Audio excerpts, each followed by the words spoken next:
me, as you know, when I talk about relationships, I talk about the synergy that having two people who support each other in a household, in a home, or just in a relationship, how much that does to a person's life and how much that does to a person's mental health.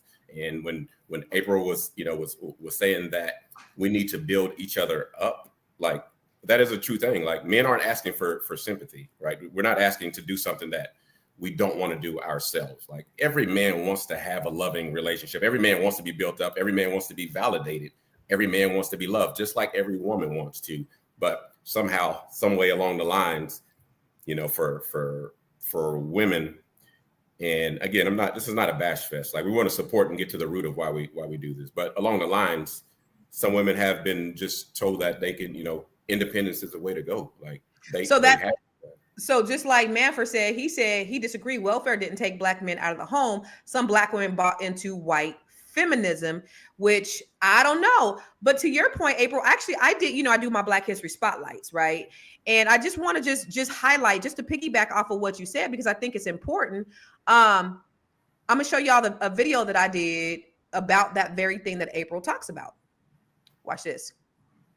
Did you know the U.S. government once penalized black families for having fathers in the home? And the effects are still felt today. During the 1960s and 70s, public assistance programs such as welfare and housing aid included what was called the man in the house rule. Under this rule, a woman could not receive government assistance if a man, even the father of her children, was living in a home. This forced thousands of black families into a heartbreaking choice: stay together and struggle financially, or separate so the mother and the children could receive benefits. For many black fathers, this meant 1, being forced out of their own homes, 2, struggling with unemployment due to discrimination, and 3, watching their families suffer economically despite their best efforts. Even though the rule was eventually struck down, the damage was already done. It contributed to generational poverty. Instead of building black wealth, black families had to survive on unstable government aids. It contributed to fatherless households.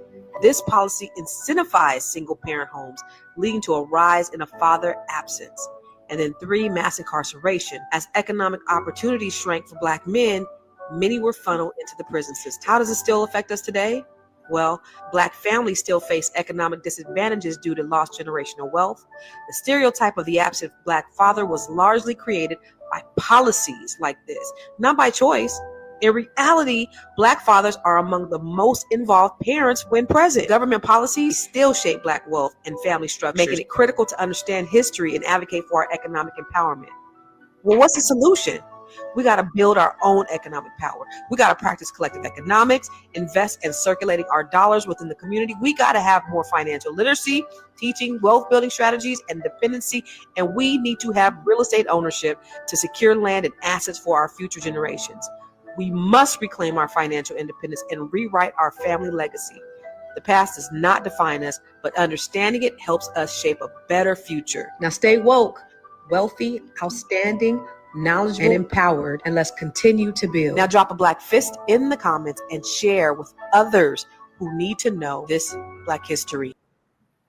Now, are y'all sharing? Did y'all drop a black fist in the comments? Listen, that needs to be said, because I think that is largely it's a symptom, or the problem stems from, the welfare, just like April said, taking the black man out of the home. Black men were penalized. Imagine this: a big old burly black man having to hide in the closet at night because he wants to come home and be with his family.